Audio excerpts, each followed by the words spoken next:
Now here's the untold story that you've never heard of what was going on as they were getting ready for the race in Radiator Springs. "Pit stop! Pit stop!" cried Guido as he zoomed over and joined the gang at Flo's Cafe. The little forklift buzzed with excitement. Would his friend Lighting McQueen win the Piston Cup? Earlier that week, Lightning had accidentally found himself in Radiator Springs on his way to the tiebreaker race in California. He had to work hard in Radiator Springs, but he also made lots of friends. Now, everyone in Radiator Springs was sad that Lightning was gone, but also excited about his big race. "Do you think he can beat Chick Hicks?" wondered Sally. "I hear Chick is one mean race car."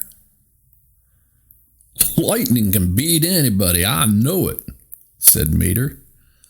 Lightning and Mater had become best friends in a very short time. Mater believed in Lightning 100%. They watched a car with a bright green paint job fill the TV screen. It was Lightning's rival, Chick Hicks. "Lightning? Why should I worry about him?" Chick's voice came through the TV speaker. "He ended up in some rusty little town playing with tractors and taking Sunday drives. He's not serious about winning, but I am." Everybody knew Chick Hicks never played fair. In fact, he caused bad accidents. In his garage, Doc saw a glint of gold through the dust and clutter. It was one of his Piston Cup trophies, the last one he earned before a devastating crash ended his racing career. He realized that he didn't want an accident like that to happen to anybody. "Lightning's not really such a bad guy," he thought. "He just needs a good team behind him, especially if he's going to avoid Chick's dirty tricks." Yes, Lightning needed a team, whether he knew it or not. "Listen up, everybody." Doc's voice boomed down the main street from Flo's all the way to Sally's motel. "The rookie needs our help. He's out there with no pit crew and two tough opponents. I'm not going to let Lightning lose just because he thinks he can do it all on his own. Who's with me?" Everybody was, of course. Luigi and Guido got to work choosing some tires. Lighting McQueen would need some good ones. By morning, the crew was inside the stadium. What a feeling it was to be surrounded by all the excitement. But the Radiator Springs crew had a job to do. "Pit stop," said Guido when he saw all the pitties in their tool racks. As soon as Mater unhooked him, he rolled over to a spot to set up. Sarge took command when he saw the orderly layout of the pit lane and the precise actions of the racing teams. "You, Flo, over here," he ordered. "Guido, we need the tires right there." Ramon had something else in mind. "Hey, Doc, let me give you a paint job.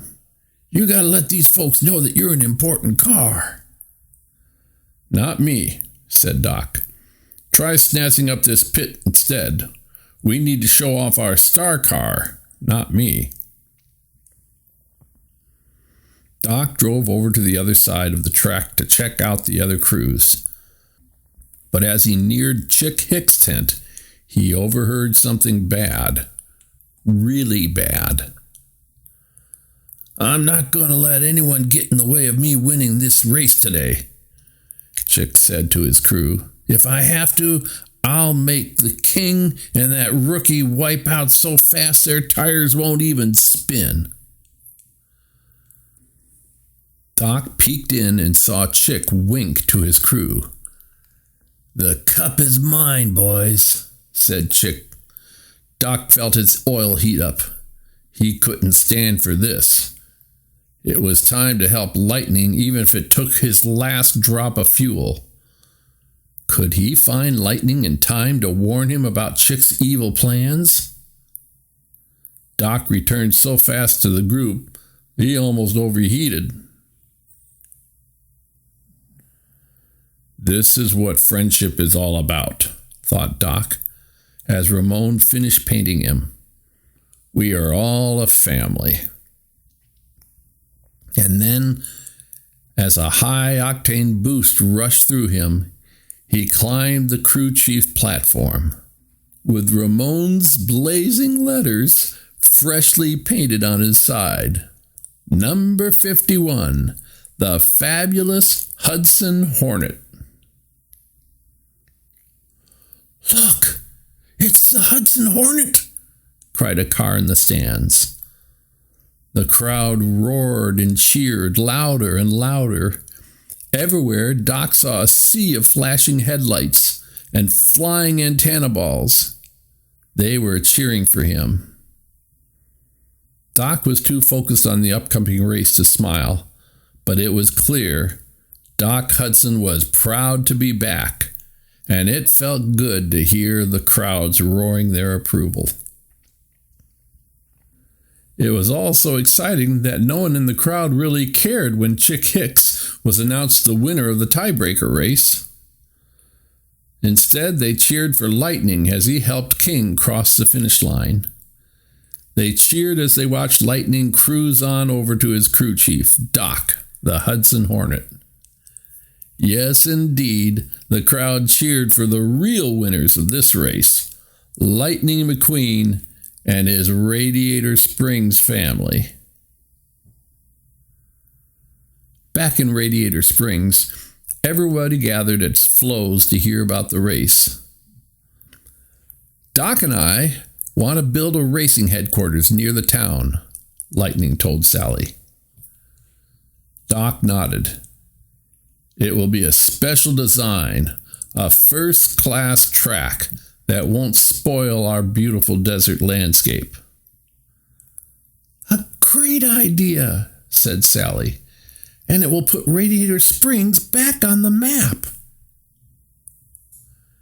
It wasn't long before Radiator Springs became an international racing sensation.